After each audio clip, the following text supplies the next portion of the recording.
ci troviamo ad affrontare il secondo importante tema che abbiamo deciso di trattare come Comitato dell'Osservatore Democratico e anche come insieme di associazioni partner che sostengono e che collaborano con l'Osservatore Democratico per la promozione e anche per la definizione, diciamo, di questo ciclo di conferenze.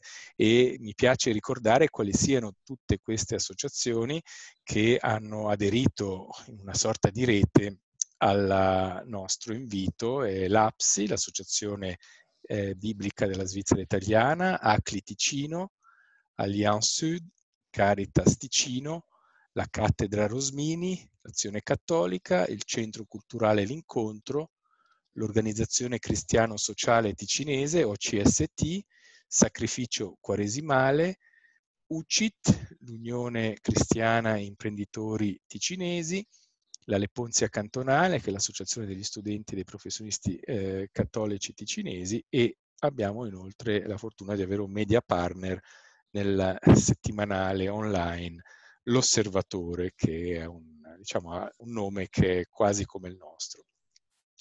Questa seconda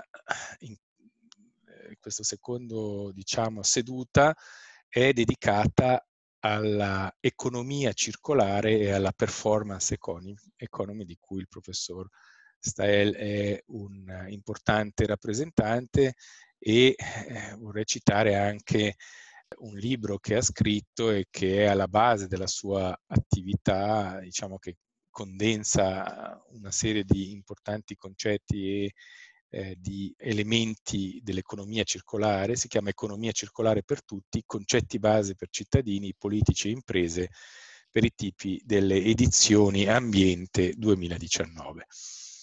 Io direi che lascio volentieri la parola al professor Markus Krinke, che ringrazio e che assume il ruolo di introduttore, preparatore e moderatore della serata, come lo farà pure nel corso delle prossime incontri.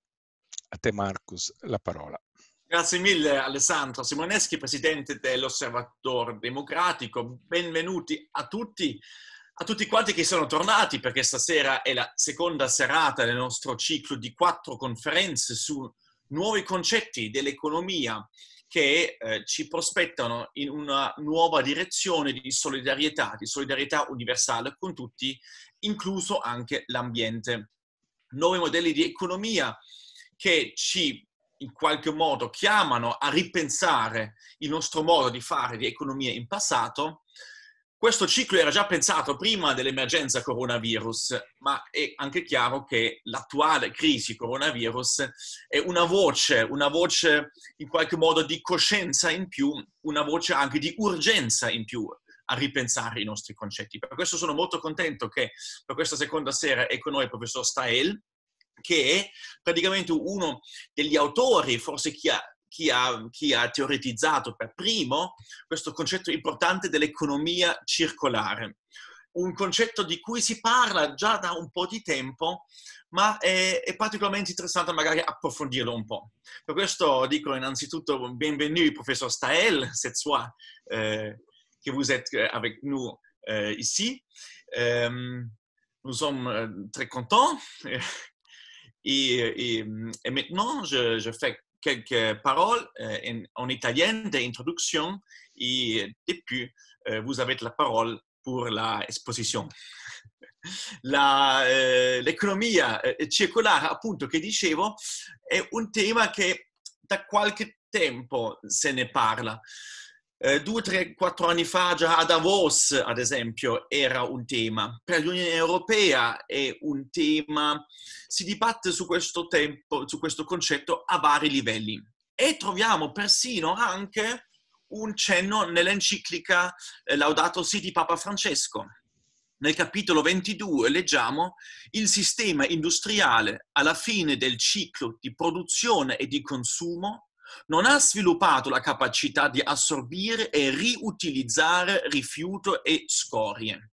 Questo è, se vogliamo così, uno dei concetti principali dell'economia circolare, che alla fine sia un processo di produzione lineare. Si parte da risorse prime, da materie prime, che non si valorizzano abbastanza, perché una volta che vengono elaborati immettono tutto il loro valore nel prodotto e alla fine, dopo il consumo, ciò che sono i rifiuti vengono completamente scartati.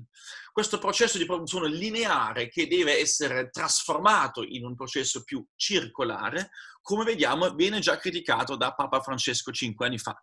Non si è ancora riusciti ad adottare un modello circolare di produzione, dice qui, che assicuri risorse per tutti e per le generazioni future e che richiede di limitare al massimo l'uso delle risorse non rinnovabili, moderare il consumo, massimizzare l'efficienza dello sfruttamento, riutilizzare e riciclare. Quindi un concetto che esprime più solidarietà, ma forse anche più efficacia ed efficienza. Il tema dell'efficienza economica è un tema che dobbiamo ripensare profondamente, perché magari l'efficienza che abbiamo pensato all'interno di processi di produzione come eravamo abituati prima, forse non produce oggi più la stessa efficienza. Magari efficienza dobbiamo pensare in altri appunto termini. Già nel 2011 McKinsey, questa grande, diciamo, azienda, questa grande compagnia di consulting, ha rilevato che l'economia dell'Unione Europea potrebbe risparmiare 400 miliardi di euro con un tale passaggio verso una economia circolare. E documenti più recenti della stessa Unione Europea anzi aumentano questa cifra e parlano di 600 miliardi di euro, pari all'8% del fatturato annuo. E inoltre si lascerebbe ridurre emissioni totali annue di gas serra dal 2 al 4%. Vediamo che quindi non parliamo semplicemente di un modello di economia magari più in qualche modo sostenibile o solidale, ma forse anche più efficace. E per questo non è un caso che il professor Stael ha associato al termine di economia circolare anche il termine performance economy. Performance economy, che innanzitutto gli chiediamo un po' di spiegare questi concetti, di spiegare in che cosa consiste. Cioè, la novità, in realtà il professor Stael già dagli anni 70 parla di questi concetti, ma che per molti di noi forse sono concetti se non nuovi, ma almeno sono concetti che ci fanno pensare in modo nuovo. Ed è questo. La novità non consiste nell'andare avanti così come siamo abituati a fare, non consiste semplicemente nel cambiare l'intensità del nostro agire, ma consiste di cambiare completamente paradigmi, di uscire in qualche modo da quella box in cui concettualmente ci troviamo dentro e di scoprire il nuovo. E per questo penso che stasera avremo una serata molto interessante con il professeur Stael. C'est un plaisir, professeur Stael, de vous accueillir, Monseigneur Stael. Le thème de l'économie circulaire et de l'économie de la performance est extrêmement important et d'actualité. Ce n'est qu'en approfondissant ces concepts que nous pourrons repenser l'économie et la société. La crise du coronavirus est un défi, mais aussi une opportunité. C'est pourquoi nous attendons avec impatience votre présentation. Et merci beaucoup pour être avec nous cette soir. Merci beaucoup, professeur, et merci de votre invitation. D'abord, buonasera a tutti. C'est un grand plaisir. Malheureusement, je n'ai pas pu venir à Lugano. C'est mieux de le faire par webinaire. Une des grandes différences entre l'économie actuelle et l'économie circulaire, c'est que l'économie circulaire est basée sur le sharing, le concept de sharing. Le mot n'existe pas en français, mais en principe, c'est porter soin. Commençons avec un sujet que tout le monde connaît pour expliquer la base des différentes façons d'utiliser des objets. Donc, Noël, normalement, on le fête avec un arbre de Noël. Mais l'objectif de l'économie circulaire, c'est de maintenir les valeurs, éviter les déchets. Alors, vu que les appartements sont de plus en plus petits, se pose déjà la question, est-ce que c'est mieux de mettre l'arbre de Noël au plafond ou au sol? Parce que vous gagnez de la place si vous le mettez à l'envers. Et après avoir fêté Noël, qu'est-ce qu'on fait avec le joli arbre de Noël? On peut l'incinérer, ça c'est toujours la solution facile, mais ça crée pratiquement pas de travail. Vous perdez toute la valeur et les ressources. Ça crée un peu de déchets, mais tout l'objet a disparu. Vous ne pouvez pas le réutiliser. Une autre solution qui maintient les valeurs et qui vous permet de réutiliser tous les composants et les matériaux, c'est de démonter l'arbre de Noël. Et comme ça, vous avez tous les matériaux, tous les éléments pour l'année prochaine. Il faut quand même encore acheter un nouvel arbre. Mais il y a beaucoup de travail. Il n'y a pas de déchets. La valeur est maintenue en principe. Mais peut-être la solution la plus durable, ce serait un arbre de Noël prédécoré, pliable, réutilisable, comme on voit souvent aux États-Unis. C'est comme un parapluie. Après Noël, vous le fermez et vous le remettez à l'armoire, vous le reprenez l'année prochaine. Mais il n'y a pas de déchets, il y a peu de travail, mais la valeur de l'arbre est maintenue pendant des décennies. Si vous pensez à l'économie de fonctionnalité ou performance economy, c'est mieux de louer un arbre. Il ne faut pas acheter, vous pouvez le louer comme ça. Après Noël, vous le rendez. Ça crée beaucoup de travail. Quelqu'un doit le livrer, le rechercher. Ça maintient la valeur. Il n'y a pas de déchets. Ça maintient le stock des arbres. Et c'est quelque chose qu'on trouve même en Suisse maintenant.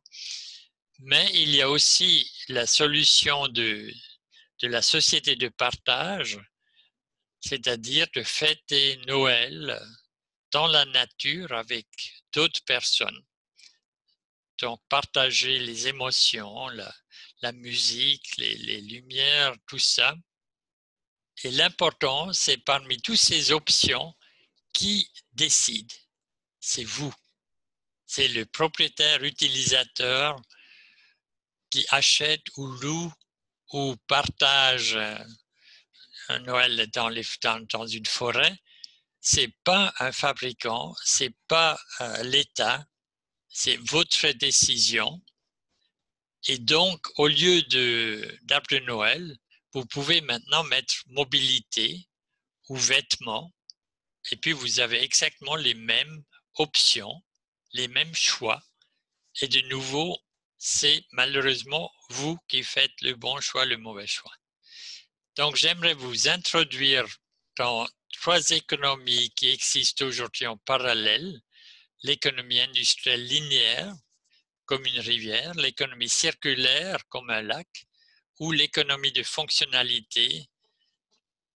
Donc, l'exemple de pneumatique pour les 3 économies, dans l'économie industrielle, que vous connaissez très bien, le fabricant vend des pneus aux fabricants ou de véhicules, aux propriétaires de véhicules. Les pneus usés sont des déchets à la charge de vous ou de l'État. Économie circulaire, c'est la réparation, réchappage et réutilisation, où il y a une technologie pour récupérer les matériaux.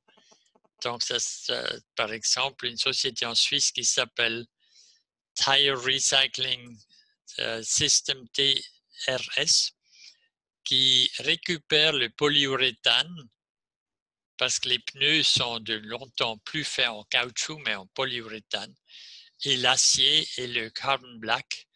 Et donc, vous pouvez réutiliser les matériaux, mais c'est beaucoup plus simple de le passer en incinération. Pensez à l'arbre de Noël, c'est toujours la solution simple. Et en plus, il est subventionné parce que les cimenteries les brûlent et l'État, pas seulement les cimenteries gagnent une énergie gratuite, mais l'État subventionne encore l'incinération. Ou l'économie de fonctionnalité, Michelin vend l'usage des pneus par kilomètre et Michelin a des ateliers mobiles qui vont d'un client à l'autre pour réparer regrooving. C'est les pneus de camion sont beaucoup plus épais que les pneus de voiture, donc on peut, quand ils ont plus de profil, on peut recouper le profil dans le pneu ou le rechapage régional. C'est un système qui est offert, mais seulement aux gestionnaires de flotte de véhicules, pas au privé. Alors, l'économie industrielle linéaire, j'ai dit, c'est comme une rivière. Et comme une rivière, quand vous produisez trop, vous avez une inondation. Ici, ça s'appelle les produits d'une durée de vie zéro. C'est à peu près un tiers de tous les produits agricoles produits au niveau mondial. C'est la moitié de tous les livres imprimés. C'est des cigarettes, c'est des trucs électroniques, c'est des habits. On peut faire, en principe, partout où il y a un effet de mode, dans les livres d'actualité, quand on ne le veut plus, ça passe aux déchets. Et qui s'occupe des déchets? C'est la responsabilité de l'État qui, lui, en principe, n'a pas une grande idée parce que c'est seulement le fabricant qui détient le savoir sur les produits, mais malheureusement, le fabricant, son liability, son responsabilité civile finit au point de vente, quand il vend pas seulement le produit, mais aussi la responsabilité civile au consommateur, qui le passe à l'État. Voilà, juste pour rappeler en principe ce que je viens de dire. Je vous laisse lire parce que vous lisez plus vite que moi je parle. Mais ce qui est important, c'est que ce qui pousse l'économie industrielle, c'est la publicité ou la mode, si vous voulez, du plus grand, meilleur, plus rapide, plus sûr, plus écologique. Vous pouvez vérifier ça surtout avec les voitures ou les smartphones. C'est toujours ce qu'on vous vend, c'est un truc plus rapide ou une caméra avec plus de pixels, c'est toujours plus. Comme ça, vous n'avez aucune excuse pour ne pas jeter ce que vous avez acheté à nouveau. Et puis, la valeur ajoutée, économie d'échelle. L'économie d'échelle amène aussi une dyséconomie des risques, mais dont on ne parle jamais, mais que vous vivez aujourd'hui avec tous les biens pharmaceutiques et de santé produits à Wuhan, qui malheureusement a dû fermer les usines pendant un mois, et donc il n'y a plus rien. La rivière est à sec en Suisse, maintenant ça recommence lentement. Et puis la valeur amortie. Maintenant, pour vous expliquer la valeur amortie, qui est à la base de toute l'économie linéaire, la valeur amortie vous dit qu'une fois qu'un objet est amorti, il n'a plus de valeur. Donc, si vous cassez une statue dans un musée, ne vous faites pas de soucis parce qu'elle est amortie il y a longtemps, donc vous n'avez rien à payer. Donc, c'est absolument ahurissant. Une voiture qui a 7 ans ne vaut plus rien. Si quelqu'un vous l'a détruit, vous avez eu, c'est de la malchance, mais il n'a pas détruit une valeur.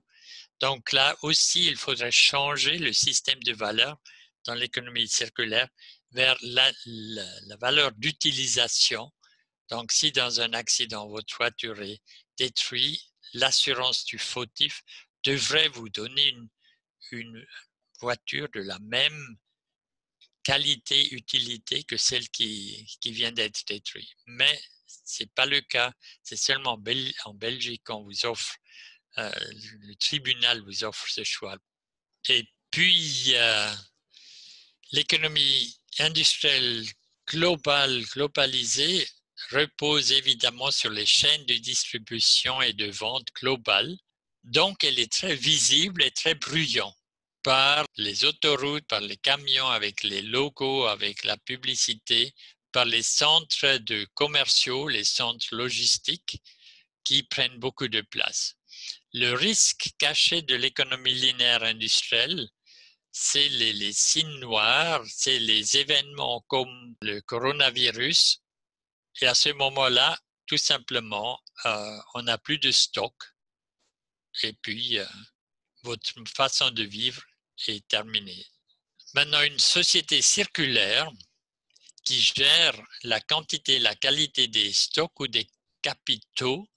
Et là, il faut regarder très large parce que les capitaux incluent la nature, les gens et leur savoir-faire et connaissances, le capital culturel, le capital financier et finalement le capital manufacturé, donc infrastructure, bâtiment, biens. Et tout ça fait partie de l'économie circulaire et de la société circulaire parce que pas tous ces capitaux sont monétarisés. Donc ça, c'est le premier rapport que j'avais fait en 1976 pour la Commission européenne à Bruxelles, qui d'ailleurs avait comme titre la recherche du potentiel de substituer l'énergie par la main-d'œuvre, donc utiliser moins d'énergie et plus de main-d'œuvre. En 1973, il y avait la crise du choc du prix du pétrole. Et là, c'est déjà très clair, il y a une petite boucle qui est la remise à neuf de biens, le réemploi de biens, la réparation, qui est intense en main-d'œuvre, et il y a la grande boucle, le recyclage de matériaux. Et puis, il y a cette sacrée barrière de profit. Tout ce qui est à gauche de cette barrière, normalement, n'est pas profitable. À droite, c'est profitable. Donc, en principe, une économie devrait rester côté droite. Et un miracle, tout le monde se jette sur les opportunités à gauche dans le recyclage, mais en sachant que sans subvention, il ne va pratiquement pas gagner de l'argent. Donc, si vous voulez gagner de l'argent, restez à droite. Et dans tous les cas, le déchet devrait disparaître et la consommation de ressources devrait être beaucoup moins. Pourquoi on ne parle jamais de l'économie circulaire dans la presse ou à la télévision? Tout simplement parce qu'elle est locale, elle est invisible, elle ne fait pas de bruit. Il n'y a pas de publicité pour le réparateur de souliers ou réparateur de garage qui répare votre voiture à côté. Et donc, vous pouvez, avec bonne conscience, dire mais elle n'existe pas. Il n'y a pas de shopping center pour la réparation, pour des biens réutilisés. Et donc, ce qui manque aujourd'hui pour motiver les gens, ce qui manque entre autres, c'est la publicité pour faire savoir les avantages de l'économie circulaire. Donc, je vous ai montré le diagramme de 1976, mais le diagramme d'une société circulaire industrielle moderne, c'est celui-ci. C'est que vraiment, on ferme le boucle.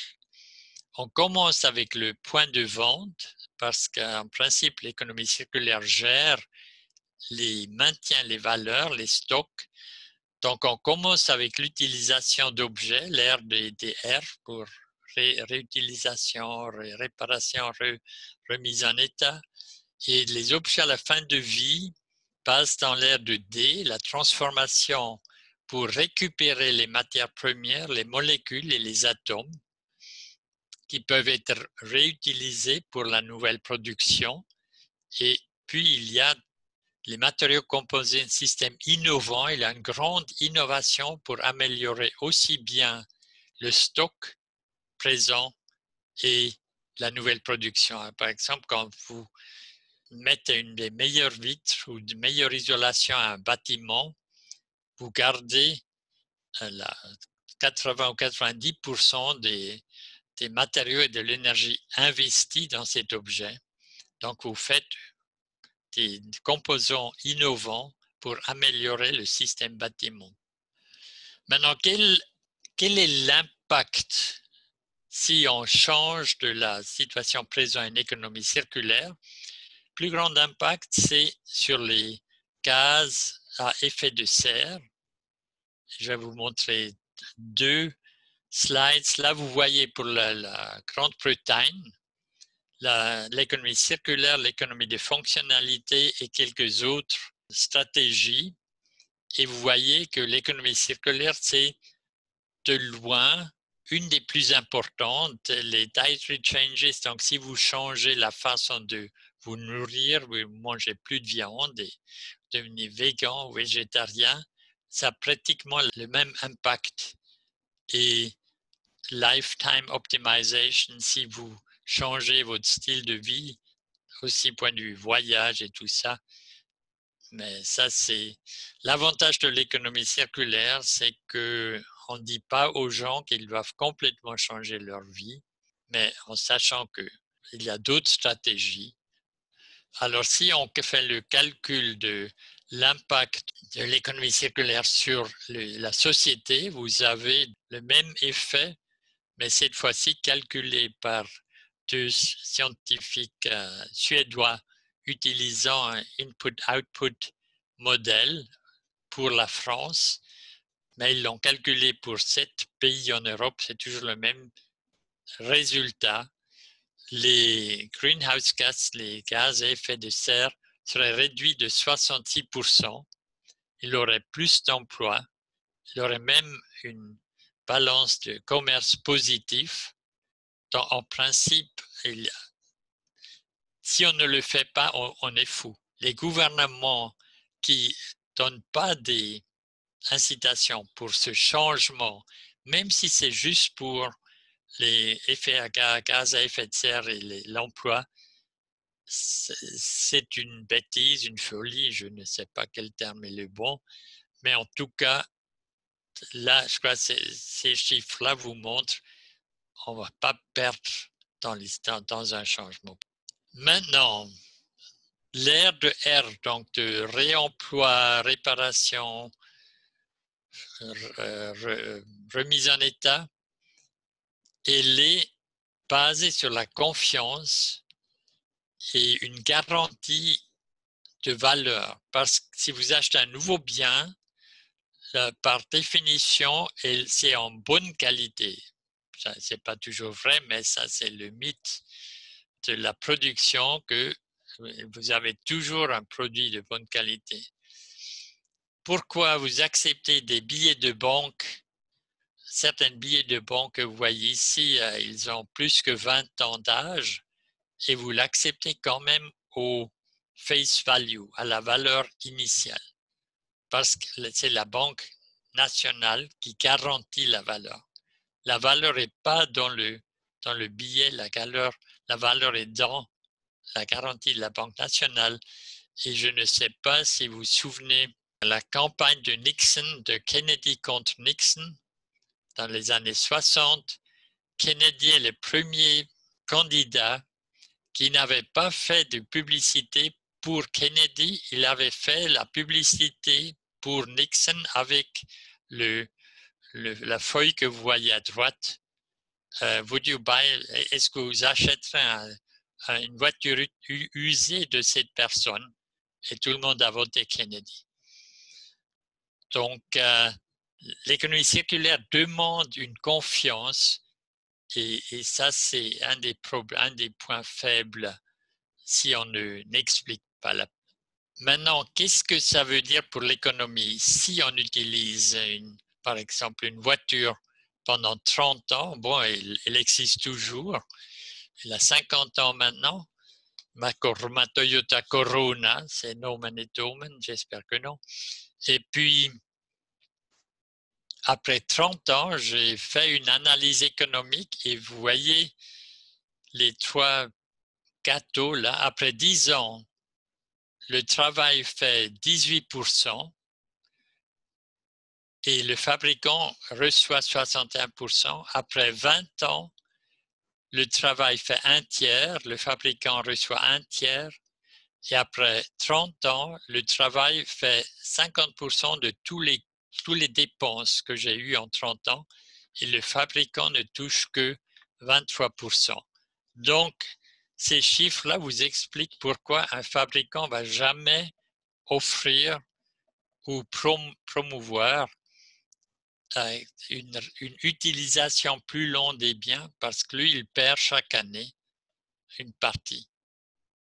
Tandis que si vous voulez créer des emplois locaux chez vous, alors à ce moment-là, il faut continuer à utiliser vos voitures, vos biens et vos appartements, maisons et les faire réparer régulièrement, maintenir. Pourquoi on devrait prendre soin de ces affaires? Pourquoi on devrait, par exemple, acheter une montre comme à Patek Philippe, la publicité de Patek Philippe? Vous n'êtes jamais vraiment propriétaire d'une montre Patek Philippe, vous l'achetez seulement pour vos enfants. Donc, ça veut dire qu'il faut une nouvelle relation avec les biens, il faut une attitude de caring et c'est tout le contraire de ce que la publicité de l'économie linéaire nous dit. Et puis l'ère de D pour de-linking, donc séparer des molécules. Ce qui est très important, c'est que l'ère de R qu'on a regardé avant, tant que vous prolongez la durée de vie d'un objet, vous conservez les ressources qui sont incorporées dans l'objet fabriqué, qui étaient les ressources qui étaient dépensées pour fabriquer jusqu'au point de vente, donc eau, énergie et CO2 émis. Si vous faites le recyclage ou la récupération des matières premières, vous perdez ces ressources incorporées et puis vous ne pouvez jamais récupérer tous les atomes et molécules ou même la pureté des molécules dans beaucoup de cas avec les technologies de recyclage aujourd'hui. Donc, il faut une autre chimie circulaire, il faut une autre métallurgie circulaire. Et en plus, vous perdez d'argent. Là, vous voyez de nouveau une étude suédoise. Tout à droite, vous avez les mètres cubes ou tonnes de matériaux recyclés en pourcentage et la deuxième colonne en rouge, c'est les valeurs retenues, valeurs des matériaux retenus après un recyclage. Et si vous regardez acier, malgré le fait qu'on recycle en Suède jusqu'à 90% de l'acier, la valeur maintenue est seulement un tiers. Même l'aluminium, c'est la même chose, la valeur retenue est 40%, parce que vous perdez les alliages, vous perdez l'usure, vous luttez contre la deuxième loi de la thermodynamique. Donc, on a les statistiques nationales et on se félicite, mais il faut faire les calculs sur la valeur des matériaux retenus. Et là, on réalise qu'on est perdant. C'est déjà un recyclage, on perd déjà un tiers ou plus. Alors, juste la publicité, un moment de publicité avant de passer au prochain sujet. Alors, l'économie de performance ou de fonctionnalité est surtout basée sur des innovations commerciales qui, eux, après, changent le modèle d'affaires et les technologies. Alors, vous pouvez, par exemple, louer des objets, c'est-à-dire vendre les objets comme service. Pour ça, il faut retenir la propriété et responsabilité civile comme fabricant et il faut avoir les connaissances, le savoir du operation and maintenance, donc de opérer et maintenir un bien ou un système. Après, molécules comme service, c'est la location de molécules, c'est poussé par exemple par Unido en Afrique parce que ça veut dire qu'on évite la pollution inutile parce qu'il faut retourner la chimie que vous n'avez pas utilisée ou que vous avez pu récupérer mais qui est polluée. Et surtout, on peut récupérer, il faut rendre les emballages et avec ça, on évite que les gens en Afrique utilisent les grands emballages après pour l'eau potable. Et ça, c'est une catastrophe si vous utilisez des emballages chimiques pour l'eau potable. Donc, fermez les boucles avec les molécules. Mais pour ça, il faut de nouveau garder la propriété et il faut avoir les savoir-faire du fabricant, du Original Equipment Manufacturer. Vendre la performance, ça c'est les grands champions. Garantie de fonctionnement, c'est par exemple les fabricants d'ascenseurs qui vous donnent une garantie que le produit fonctionne sous condition que vous faites un service annuel. Les containers de bateaux, ça c'est un des trucs, l'objet de location que vous voyez partout et qui montre très bien. Donc une économie de fonctionnalité introduit le facteur temps, time, dans l'optimisation économique et donc définit une nouvelle qualité qui est basée sur la gestion des risques, donc éviter des pertes, la technologie, l'efficacité et le développement durable. Un exemple de vendre la performance et il y a plusieurs infrastructures, le tunnel sous la Manche par exemple, ou le pont Millau en France. C'est des initiatives privées de financement, donc ça ne coûte rien à l'État, aux contribuables, mais chacun qui utilise le pont ou le tunnel paye un péage, où il y a aussi des autoroutes à péage, mais tous les risques de financement, de structure, d'entretien restent avec le gestionnaire, le propriétaire gestionnaire du pont ou du tunnel. Et c'est quelque chose de nouveau. Tout dépend jusqu'où vous voulez reculer, mais Aristote, en principe, il avait déjà stipulé que la richesse, la vraie richesse, n'est pas dans la propriété, mais dans l'utilisation du bien. Donc, l'impact d'une économie de fonctionnalité ou de performance sur le développement durable, je vous laisse lire, il y a en principe les mêmes avantages pour l'environnement que l'économie circulaire, mais surtout le côté du prolongement de la durée d'utilisation. Et puis, pour le fabricant et aussi pour la nation, il y a un autre avantage que les biens d'aujourd'hui sont les ressources de demain au prix des ressources d'hier. Et là, il faudrait encore ajouter les ressources de demain ici, pas quelque part en Chine ou en Chili, mais les ressources sont ici. Donc, on ne dépend pas de la mondialisation des marchés des ressources. J'espère que vous n'avez pas été steamrolled par cette présentation. Il y a encore deux slides sur la motivation. Un des grands défis, c'est les incitatifs inversés. Par exemple, si vous avez un enfant et une vase Ming, normalement, on met l'enfant dans le parc d'enfants et la vase Ming dehors. L'enfant va crier et va toujours essayer de sortir. Si vous inversez les rôles, l'enfant ne va pas crier, mais il va passer tout son temps, pas à vous emmerder quand vous lisez un bouquin, mais il veut absolument grimper dans ce parc. Évidemment, il ne va jamais réussir, mais il a son énergie a maintenant un but non, pas lucratif, créatif. Prochaine, c'est la dernière. Pourquoi il nous faut une raison même de passer sur l'autre côté de la route?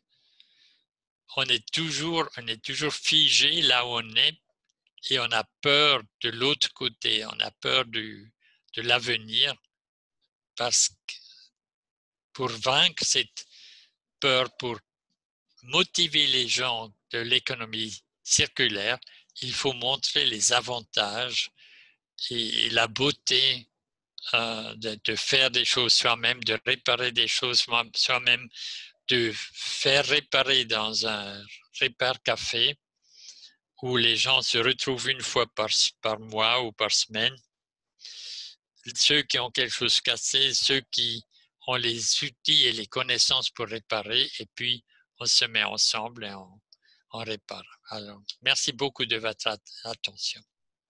Vorrei solo aggiungere adesso nel frattempo che magari ci arrivano le prime domande, che il professor Stael era soprattutto consulente di non soltanto molte organizzazioni non profit e anche di consulenza nell'ambito socio-economico, ma anche nell'ambito politico concreto. È stato consulente anche di commissione dell'Unione Europea e anche di una regione tedesca, del Baden-Württemberg. È membro, come vedete anche qua nel suo breve curriculum, del Club of Rome, che già dagli anni 50 si interroga su una nuova sintesi e solidarietà tra il mondo dell'economia e l'ambiente. Quindi parliamo con un esperto indiscusso e che ha messo le sue riflessioni e i suoi approfondimenti anche concretamente in servizio a dei policies e delle politiche concrete. E per questo magari adesso anche nell'attesa che ci arriva qualche domanda, vorrei fare una domanda al professor Stael. Vous étiez consultant de beaucoup gouvernements et des politiques. Beaucoup de sociétés aussi. J'ai travaillé pour probablement une centaine des compagnies, petits et grands, mais des gens comme Xerox ou Kodak, Eastman Kodak. Très souvent, les gens ils admirent ces solutions, mais ils ne voient pas comment elles pourraient changer. Et là, le grand truc, c'est si on peut discuter avec les sociétés et leur démontrer que peut-être il y a 100 ans, ils ont déjà une fois fait. Par exemple, Kodak, les premiers caméras Kodak, c'était des caméras qui étaient pas vendu, mais qui était loué parce que le film, on ne pouvait pas changer le film soi-même, il fallait chez un photographe pour le faire. Et donc, une fois que vous expliquez ça à une société, ils disent, mais oui, mais on a toujours fait ça. Et puis, il faut vaincre le système de not invented here, le problème que on veut pas des idées de l'extérieur. On est des grands garçons, on peut faire tout nous-mêmes. Donc, il y a beaucoup d'effets politiques, culturels qui jouent pour convaincre une société. Mais il y a aussi des sociétés comme les chemins de fer suisses ou toutes les lignes d'aviation qui vendent en principe la performance de vous transporter de A à B. Même un chauffeur de taxi fait ça pour un prix fixe, mais vous n'avez pas de... Si l'avion tombe en panne ou le taxi tombe en panne, ça vous coûte rien. C'est pas votre responsabilité, mais si vous voulez avoir la vie facile, alors n'achetez pas des biens, achetez seulement l'utilisation des biens. Et votre théorie avait quelques critiques aussi. Votre livre sur ce thème, votre théorie. Il y a beaucoup d'économistes, de penseurs qui ont dit que votre idée c'est beaucoup réaliste, c'est très réaliste. Oui, c'est surtout le problème avec tant que l'économie mesure son succès avec le produit national brut, c'est clair, si vous faites réparer votre voiture au lieu d'acheter une nouvelle tous les 3 ans ou 5 ans, le produit national brut ne va pas croître comme il devrait. Mais votre richesse diminue. Pas parce que maintenant vous avez l'argent pour dépenser pour autre chose. Et là, il y a des économistes qui disent toujours « Ah non, quelle horreur !» C'est le rebound effect, donc les gens vont acheter plus. Et ma réponse à ça, c'est toujours ça nous a été vacciné que si vous avez de l'argent, il faut acheter. Parce que vous pourrez aussi apprendre à parler des langues étrangères, à jouer un instrument de musique, à travailler moins et passer plus de temps en famille. L'argent, c'est de nouveau, it's you. C'est vous qui décidez si vous avez économisé de l'argent, qu'est-ce que vous voulez faire. Si vous avez du temps, qu'est-ce que vous voulez faire avec le temps. Pour beaucoup de gens, ça veut dire « Ah, j'ai de l'argent, donc je peux acheter autre chose ». Mais peut-être la définition du bonheur des bouddhistes peut nous indiquer une solution, parce que le bouddhisme définit le bonheur comme la somme de vos biens divisé par la somme de vos désirs. Et donc, vous pouvez augmenter le bonheur en augmentant le nombre de biens ou en diminuant les désirs. Et évidemment, les bouddhistes vivent avec très peu. Donc, si vous avez très peu de désirs, vous êtes en principe heureux tant que vous avez un appartement ou un room of your own et vous avez assez à manger et vous avez des vêtements pour toutes les saisons.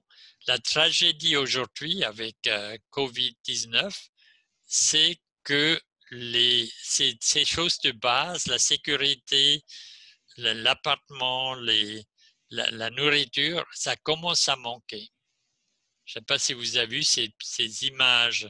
À Genève, il y a chaque semaine plus que 7000 personnes qui font la queue pendant des heures pour avoir un sac de nourriture, du riz et des pasta. Et ça, c'est vraiment un drame parce que là, on touche ces gens-là, c'est plus la question qu'est-ce que je fais avec l'argent, c'est comment j'arrive à me nourrir. Et l'autre chose que j'ai constatée aussi en Italie et en France, avec les enterrements, j'ai perdu un ami, Orio Giarini, qui habitait à Trieste au début de cette année, et personne ne pouvait aller à son enterrement, même pas sa veuve. Et là, je trouve que vous voyez que c'est des problèmes qui n'ont rien à faire avec fabriquer plus de voitures ou fabriquer je ne sais pas quoi. Tous ces services essentiels qu'on a découverts, c'est des gens qui sont mal payés, très souvent travaillent jour et nuit pour gagner leur vie. Et on réalise que sans ces services essentiels, notre société ne fonctionne pas. Donc là, il faudrait vraiment revoir toute la société et synchroniser l'économie avec la société. L'économie devrait être au service de la société et pas l'inverse. Et l'économie circulaire, en principe, elle est au service des gens parce qu'elle aide les gens à gérer les stocks de biens, les stocks d'objets, d'infrastructures qu'ils ont déjà. Merci. Il y a une demande de professeur Ratti.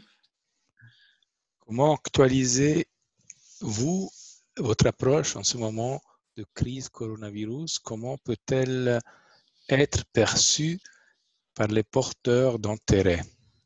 Comment actualisez-vous votre approche en ce moment de crise coronavirus et comment peut-elle la crise être perçue par les porteurs d'intérêt? Bon, c'est très simple. La crise du coronavirus nous a montré qu'on ne manque pas de biens. Les stocks d'avions, les stocks de voitures, les stocks de bâtiments qu'on a sont largement suffisants. Au contraire, on en a beaucoup trop. Donc, on ne va pas sortir de la crise du coronavirus en produisant plus d'avions ou plus de voitures, mais en trouvant une meilleure solution pour résoudre ces produits et services essentiels. Donc, une stratégie, c'est de régionaliser toutes les productions essentielles. Par exemple, la nourriture, les masques, les fameuses masques pour le visage. On devrait être, pour avoir une société résiliente et durable, on devrait être capable de survivre dans un cas comme une pandémie, survivre sans tomber dans une crise générale. Parce qu'on a tout. Personne n'a. Le virus n'a pas détruit des objets, des stocks d'objets. Il attaque les gens et donc il faut pouvoir s'occuper des gens. Et maintenant, on a réalisé que on a toujours économisé aussi en Suisse sur les hôpitaux. On utilise de main-d'œuvre pour soigner les gens de l'étranger parce que les salaires payés ne sont pas attractifs, ils n'attirent pas les jeunes Suisses à devenir soignants ou soignantes ou infirmières ou infirmiers. Et donc, je pense que là, il faut revoir où sont vraiment les priorités pour avoir une société paisible et suffisante. On a une autre question, Monsieur Luca Yegen. Il demande comment garantir l'élan de l'évolution technologique si nous nous basons sur la réparation. Donc, le fait de réparer est-ce que ça pourrait être une entrave à l'évolution technologique? Et puis, ce ne serait pas plus simple d'investir sur le recyclage optimal des matériaux à ce moment-là? Oui, alors la première question, le progrès technique, une économie circulaire permet d'intégrer le progrès technique beaucoup plus rapidement. Par exemple, si vous avez une voiture avec un diesel qui pollue, vous pouvez simplement transformer le moteur diesel en moteur de compressed natural gas, CNG, que vous avez en Italie, que vous avez probablement au Tessin, qui existe au Pakistan surtout et aux Indes. Et en transformant la voiture existante dans une voiture moderne, ça suffit de de transformer le moteur. Et ça, c'est beaucoup plus rapide que de remplacer tous les véhicules. C'est beaucoup plus un meilleur marché, ça consomme moins de ressources. Un autre exemple sur la vitesse, c'est Pearl Harbor. Vous vous souvenez peut-être de l'histoire de Pearl Harbor, mais ce qu'on vous a probablement jamais dit, on vous a dit qu'il y a encore 2 bateaux qui restent dans le port qu'on peut visiter. On vous a jamais dit que les autres bateaux étaient tout simplement refloués, remis en état, et en moins d'une année, tous les autres bateaux, je crois qu'il y a une douzaine, sont repartis à la bataille. On n'aurait jamais eu, même aux États-Unis, la capacité de fabriquer des aciers ou les chantiers navals pour construire des nouveaux bateaux en une année. 12 nouveaux grands bateaux de guerre en une année. Donc, l'économie circulaire de mieux utiliser le stock existant, même s'il est endommagé, même s'il a des problèmes, est beaucoup plus efficace. Et le recyclage, la deuxième question, ça vient, mais avec une nouvelle chimie, par exemple, circulaire. On a déjà aujourd'hui des nouveaux matières chimiques comme les PDK qui sont circulaires. Donc, on peut, comme aujourd'hui déjà le nylon et certains autres polypropylènes, qu'on peut dépolymériser. Donc, on transforme l'objet en monomère et après, on nettoie le monomère et on refait des nouveaux objets. Donc, tout ça jusqu'ici, on n'avait pas vraiment d'incitation de le faire parce que c'est beaucoup plus simple de l'envoyer en Chine ou de le brûler. Mais maintenant, il y a une incitation dans la recherche, une compétition entre les différentes nations, aussi pour les aciers. Il y a, pour le moment en Angleterre, il y a qui est quand même le berceau de la révolution industrielle.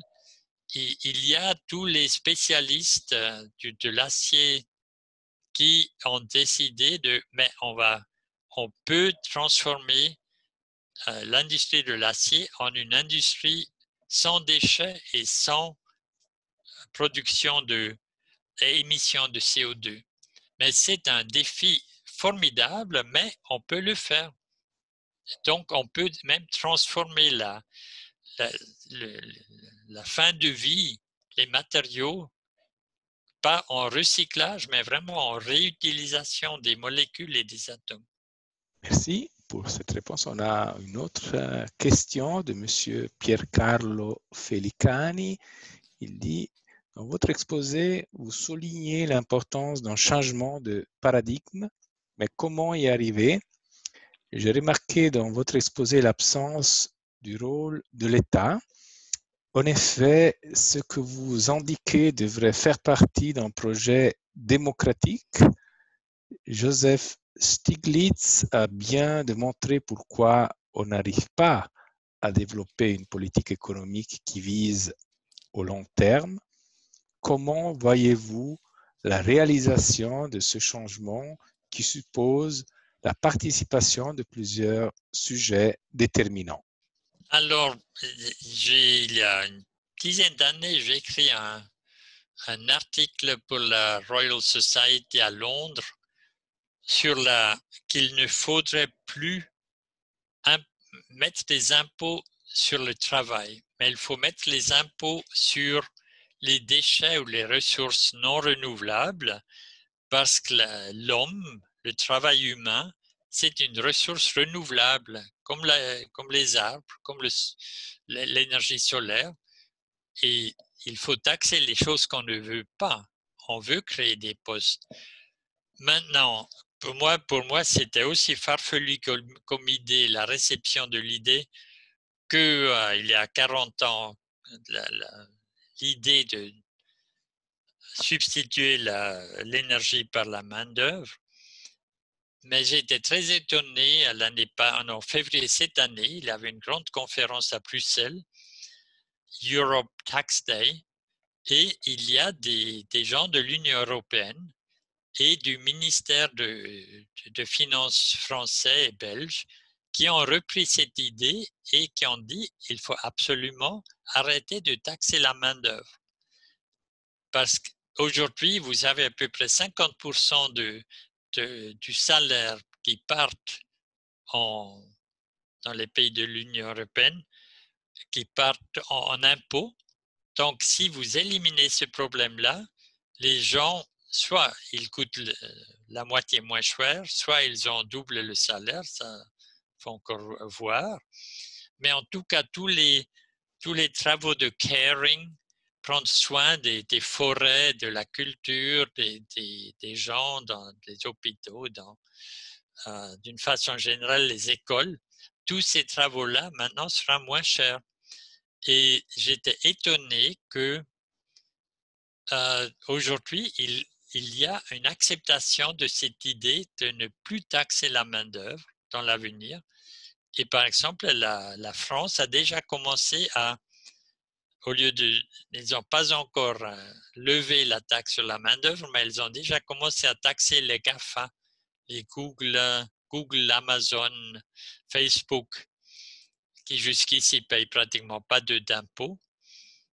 Et c'est clair, ça aussi, c'est un changement qui ne se fait pas d'une journée à l'autre, mais il y a une logique, même de common sense, dedans, qui nous dit que pourquoi on taxe la main-d'œuvre? Si on veut créer des postes de travail, alors arrêtez de taxer la main-d'œuvre. Laissez les gens inventer, travailler et taxer les choses qu'on ne veut pas, la pollution. Donc, il y a plusieurs niveaux. Le framework, les conditions cadres de l'État sont en train de changer. Et chaque État observe les autres. Alors, par exemple, les Suédois étaient les premiers à ne plus taxer la main-d'œuvre des réparations et à réduire la TVA sur les travaux de réparation pour voir si ça coûte moins cher de faire réparer, et ça veut dire que les gens vont réparer plus. Et maintenant, les autres, je crois qu'il y a une douzaine de pays en Europe entre-temps qui ont suivi cette voie. Alors, tout ça, c'est des changements que normalement, vous ne voyez pas, mais qui vont quand même avoir un effet. Et aujourd'hui, évidemment, la grande bataille à Bruxelles, c'est le Green Deal, European Green Deal de Madame von der Leyen. Il va dans cette direction-là. Il était sur des bons rails jusqu'au 15 février ou 15 mars. Et maintenant, avec la crise économique, tout le monde dit il ne faut surtout rien changer. Et en Allemagne, l'industrie automobile pousse pour qu'on paye, que l'État allemand finance pratiquement les gens pour acheter des nouvelles voitures et recycler les anciens, comme si on manquait de voitures. Ça ne va pas résoudre le problème ni de la croissance ni de la société durable. Donc, si on ne voit pas où aller, il a toujours la tendance de retomber sur les vieilles solutions, même si on sait que ça ne va pas résoudre le problème du CO2, ça ne va pas résoudre le problème de la rareté de certains matériaux. Il faut avoir le courage d'abandonner le passé et de regarder devant. Oui, parfait. Merci beaucoup, monsieur le professeur. Donc là, on a encore deux questions. On va les prendre l'une après l'autre. Madame Monica Bonetti, même les habitants vertueuses dans les domaines écologiques, même les habitudes vertueuses dans les domaines écologiques nous sont proposées d'une façon linéaire. Je pense par exemple aux vélos électriques qui ne nous sont pas proposés en Suisse, d'abord en sharing use, mais plutôt en propriété. Et tous les années, avec le dernier modèle, pas si facilement recyclable. Comment s'en sortir? Oui, dans l'énergie, malheureusement, il faut aussi trouver une énergie circulaire. Et la seule énergie que moi je connais, qui est vraiment circulaire, c'est l'hydrogène et des piles de combustible. Parce que l'énergie photovoltaïque, vous avez le même problème qu'avec l'énergie nucléaire, vous avez des déchets à la fin parce qu'on ne sait pas comment récupérer les matériaux. Et les éoliennes, il a fait un scandale aux États-Unis récemment quand Bloomberg a publié des photos donc les pales des éoliennes qui sont en plastique, fibre de verre ou fibre de carbone et plastique laminé qui sont enterrés. Il y a des grands cimetières de pales de windmills parce qu'on ne peut pas les recycler, on ne sait pas quoi faire, on pouvait peut-être les brûler dans les cimenteries, mais on continue toujours dans la même faute. On fait une nouvelle énergie, une nouvelle technologie et on laisse le problème à nos enfants. L'hydrogène, si vous brûlez de l'hydrogène, évidemment, vous avez comme déchet de l'eau. Pour produire l'hydrogène, il faut de l'électricité. Maintenant, les Chinois et les Norvégiens et l'Arabie saoudite, les pays du Golfe, ont commencé à avoir des cellules photovoltaïques qui flottent sur l'eau parce qu'à ce moment-là, vous avez l'électricité et l'eau et vous pouvez produire de l'hydrogène sur place sans problème. Mais tous les investissements de l'industrie des énergies et évidemment dans la production et la transformation des fossil fuels. Pour le moment, il y a le Japon et la Norvège et la Corée du Sud. C'est les seuls pays qui ont déclaré l'hydrogène et le combustible comme leur nouvelle stratégie énergétique. En Europe, il y a un problème, il y a un projet de la Commission européenne depuis 20 ans, mais dans l'accord de Rome, donc la base de l'Union européenne, si vous lisez une fois très bien cet accord,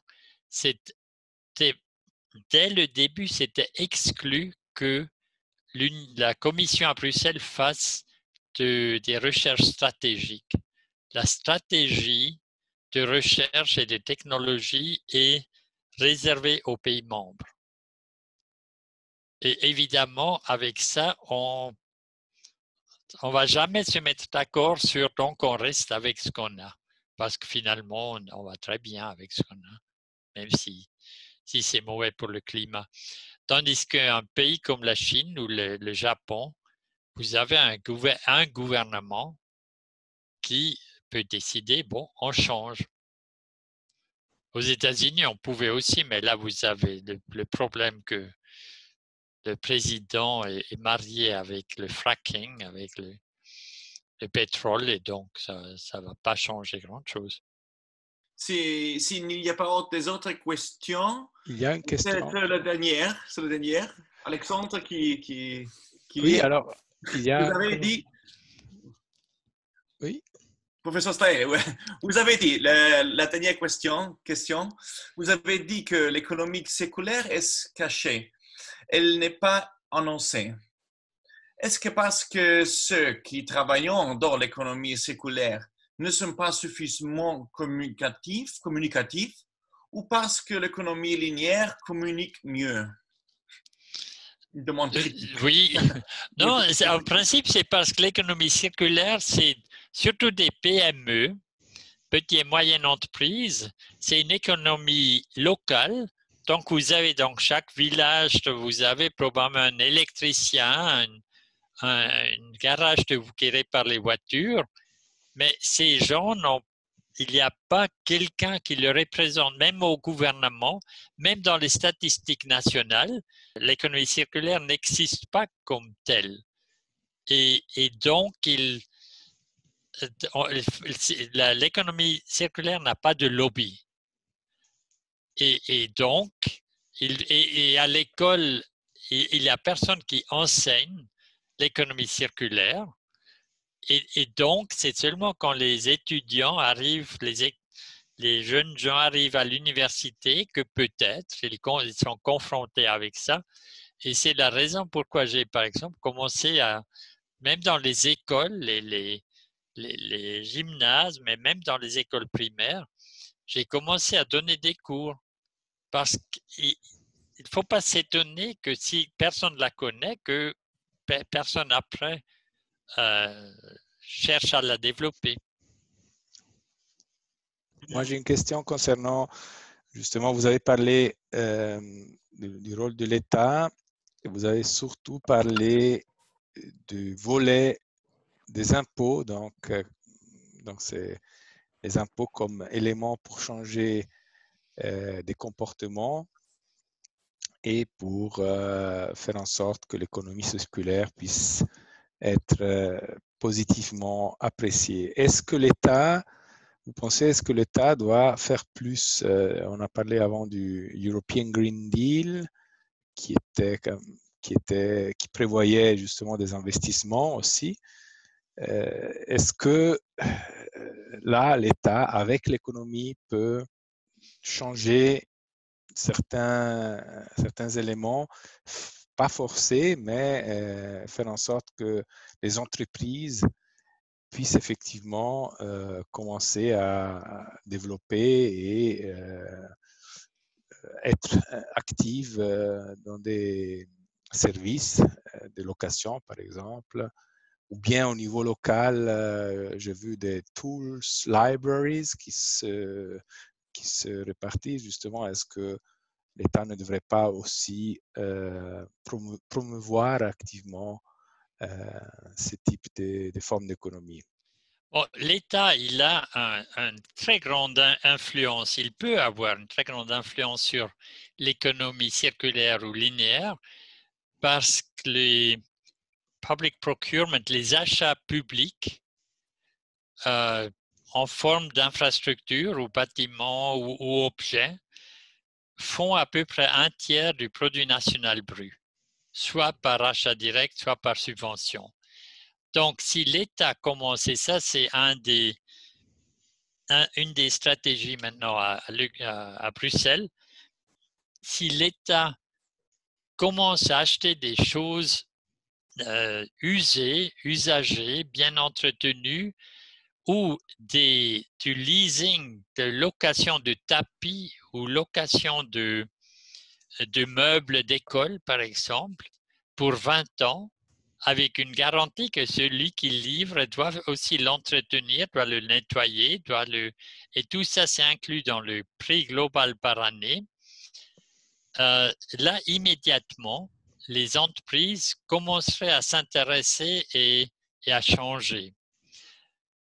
Il y a des exemples pour montrer que ça marche très bien. Un, c'est Michelin.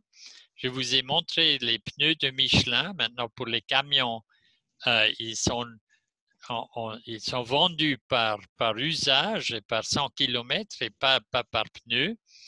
Mais le changement est venu quand Michelin, il y a une dizaine d'années, avait des grands problèmes financiers. Et puis, il y avait un contrat du Pentagone pour livrer pendant 10 ans tous les pneumatiques du Pentagone, donc avions et voitures et tout ce que vous voulez, pour une somme, je crois à l'époque c'était 10 milliards de dollars par année ou par, je ne sais plus, en tout. Et Michelin s'est dit, mais avec ça, on serait sauvé. Et puis, ils ont mis leur truc, leur offre qui était acceptée. Et après, ils ont dû réfléchir, mais comment on fait ça? Et puis, ils ont dit, mais on ne va jamais le faire en changeant toujours les trucs, mais il faut réparer. Donc, il faut des ateliers mobiles. Et puis, Michelin a complètement changé son modèle d'affaires grâce au Pentagone. L'autre exemple, malheureusement, c'est surtout des exemples américains, c'est la NASA, quand ils ont vu que les navettes spatiales commençaient à vieillir, ils ont dit, mais en principe, la NASA, l'objectif de la NASA, c'est de conquérir l'espace, pas d'opérer et de maintenir des navettes spatiales. Donc, ils ont fait une offre, ou c'est encore pire, ils ont simplement introduit sur leur website, et ça vous pouvez même encore aujourd'hui vérifier, Pentagone et NASA, ils ont dit notre procurement, notre achat, stratégie d'achat préférée, c'est d'acheter des services. On ne veut plus acheter des objets. Et le résultat, c'est SpaceX, Odyssey Moon, c'est tous ces startups qui maintenant dominent le marché des fusées et des transports dans l'espace. Boeing fait pratiquement plus rien. Les gens qui faisaient les grands fusées Atlas, ils ont abandonné parce que le SpaceX, évidemment, c'est Elon Musk qui fait aussi Tesla et PayPal et fait beaucoup de choses. Il a déjà 40 ans, donc il va plutôt se calmer maintenant, espérons, parce qu'autrement, il va révolutionner tout. Alors, Elon Musk a dit, mais si on fait des fusées, on va faire des fusées réutilisables, parce qu'autrement, on ne va jamais être bon marché.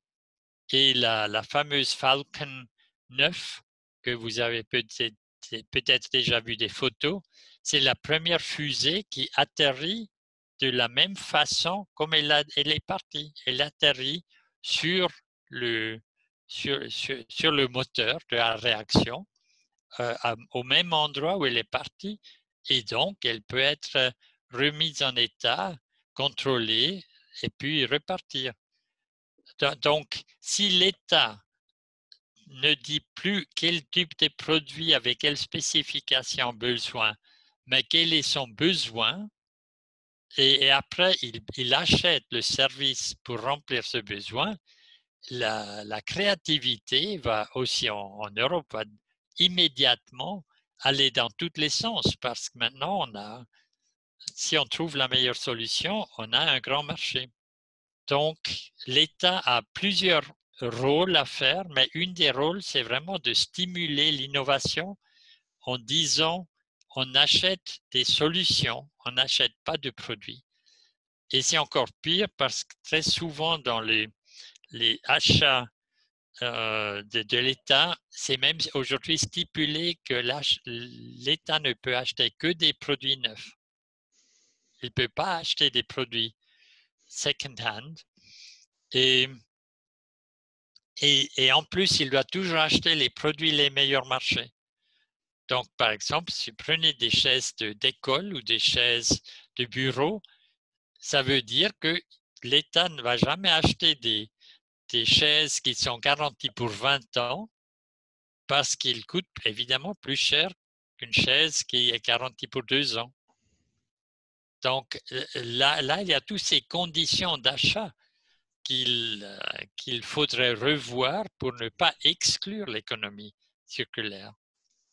Pierre Gariglio, que je salue beaucoup, et je suis très content que c'est ici avec nous, a écrit très posts que peut-être que sont une bonne conclusion de notre discussion, qui a écrit sans culture circulaire, il n'y a pas des économies circulaires. Parce que quatre formes d'économie se basent en forme de culture. Et culture et économie on que dialoguiser et à l'air l'un avec l'autre. Parce que nous avons créé une économie sur écologie, notre maison commune, con référence à l'encyclique de Si. François et autres. Donc, notre culture actuelle est contre la biologie de l'existence commune, comme nous pouvons changer l'environnement et la psychologie collective. Sont la conjonction con l'environnement et la psychologie. Je ne sais pas si vous voulez répondre un petit peu en cette provocation. Oui. Non. Le sharing, la société du partage, il y a beaucoup d'exemples aussi dans l'agriculture, de coopératives, d'exemples où on inclut la population ou les clients.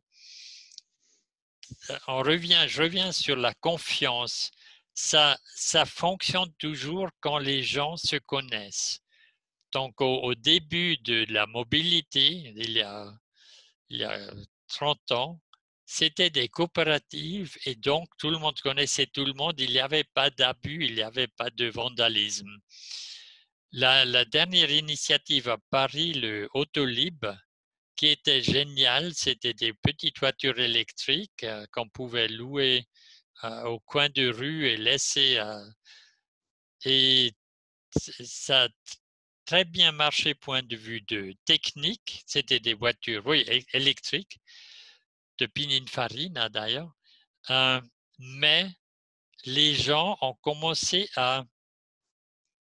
Par exemple, vous prenez une voiture comme ça pour aller à votre prochain rendez-vous et puis vous achetez une pizza et puis dans la voiture, vous mangez la moitié de la pizza, vous arrivez au bout, vous garez la voiture et vous laissez l'autre moitié de la pizza dans la voiture.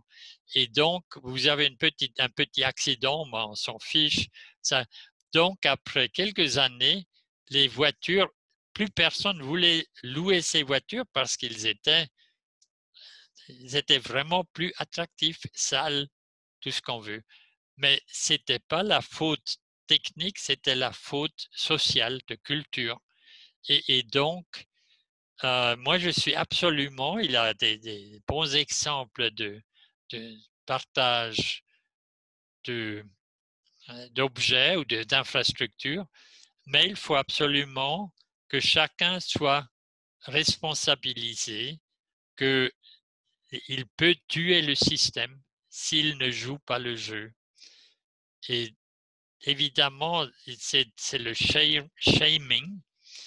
Ça marche très bien dans une société fermée culturellement, comme dans les villages de montagne, mais dans une ville où vous avez un grand mélange de cultures, il y a le shaming, c'est-à-dire que tout le monde vous connaît et si vous faites une bêtise, après on dit non mais attends, tu vas plus faire ça parce que ça n'existe pas dans une grande ville et donc finalement je m'en fiche, pourquoi je devrais porter soin au bus. Vous avez, même à Genève, un de mes batailles, c'est toujours quand les jeunes mettent les souliers sur le siège devant.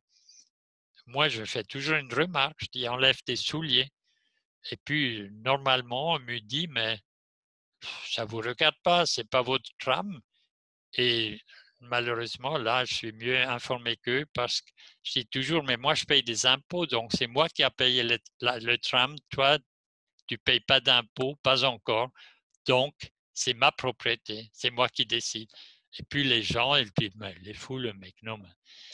Mais c'est vraiment ça, si on combine la responsabilité avec propriété, ça joue. Mais si ça appartient à personne, mais je fais du mal à personne. Très bien. Alexandre, je ne sais pas si tu peux dire quelque chose. No, allora penso che il professor Stael veramente ha fatto una carrellata interessante di concetti da un lato, quindi l'economia circolare, l'economia della performance, ma poi anche una serie di esempi pratici, di best practices, che ci permettono di capire che questi concetti, probabilmente anche per questioni culturali, non sono ripresi nella stessa maniera in tutti i paesi, hanno una base anche di applicazione pratica e che quindi possono essere considerati in maniera sistematica anche da un profilo politico, evidentemente, e questo senza che ci sia una connotazione, diciamo, ideologica particolare. Le stesse multinazionali, se pensiamo anche a Apple, si è spostata per esempio dalla vendita di prodotti anche ai servizi, quindi questo concetto di utilizzare, di spingere sui servizi non è una questione appunto che può essere incanalata in questioni di tipo ideologico. Una riflessione importante con esempi pratici che personalmente io continuerò con la lettura del libro del professor Stael che ho acquistato, adesso non ho interessi, in questo caso l'ho acquistato, non l'ho noleggiato, ma penso che lo leggeranno, ma lo passerò alle mie figlie sperando che possano anche loro apprezzare questi nuovi approcci economici e che quindi verrà comunque utilizzato a prescindere poi da quanto costerà loro in questo caso. Da parte mia sono molto contento di constatare che anche questo secondo appuntamento è andato molto bene, che c'è una partecipazione viva con molte interessanti domande ed è un buon auspicio quello che esprimo anche in funzione del prossimo appuntamento, quello del 1° di giugno, che si terrà sempre alle ore 17, sempre tramite Zoom e che vedrà la partecipazione del professor Stefano Zamagni. Da parte mia vorrei prima di tutto ringraziare il professor Stael che si è reso disponibile veramente con grande diciamo generosità, sia a livello di preparazione sia a livello di tempo. Quindi grazie mille professore.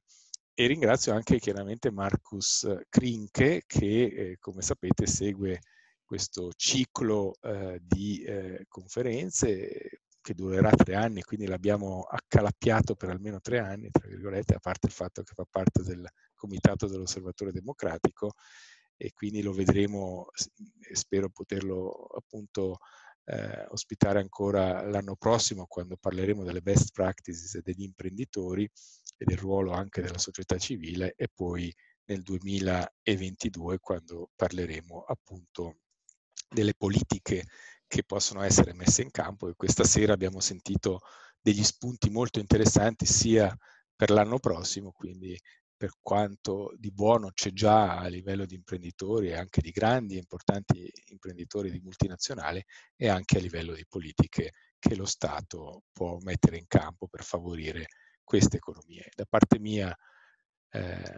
vorrei ringraziare anche tutti i partecipanti e credo che possiamo congedarci così in questa maniera, augurandovi anche una buona serata e anche un buon appetito. Anche a me non resta altro che confermare quello che ha detto Alessandro. Avrei sottolineato anch'io che il bello di questo tema è che è un tema che ci aiuta a analizzare il presente perché sono già dinamiche in atto, ma che nell'analizzarla con l'ottica giusta e con l'ottica che stasera il professor Stael ci ha aiutato anche a forgiare di più, a capire di più che cosa sta succedendo, questo è sempre la migliore base per una nuova innovatività, per nuove idee per il futuro e per come andare avanti. Ci troviamo già interno a una dinamica, ma siamo chiamati a portarla avanti, perché soltanto così possiamo anche aprirci al futuro. Il bello dell'Osservatore Democratico è che ci propone prospettive e temi del futuro. Per questo ringrazio ancora anche tutte le associazioni che stasera insieme all'Osservatore Democratico hanno reso possibile questa serata e che Alessandro all'inizio ha menzionato. Ringrazio anch'io moltissimo il professor Stael. Nous vous remercions beaucoup pour cette soirée, pour la sua contribution. Je m'excuse pour mon français. No, grazie a lei. Capisco l'italiano, ma non parlo bene. Allora, merci d'avoir écouté en français. Merci professore, e ringrazio anche a tutti che sono intervenuti e che ci hanno in parte anche già scritto le loro domande direttamente in francese. È stata una bella serata culturale, interculturale, voglio dire. Merci beaucoup. Merci à vous et bonne soirée. Bonne soirée. Prenez soin de vous.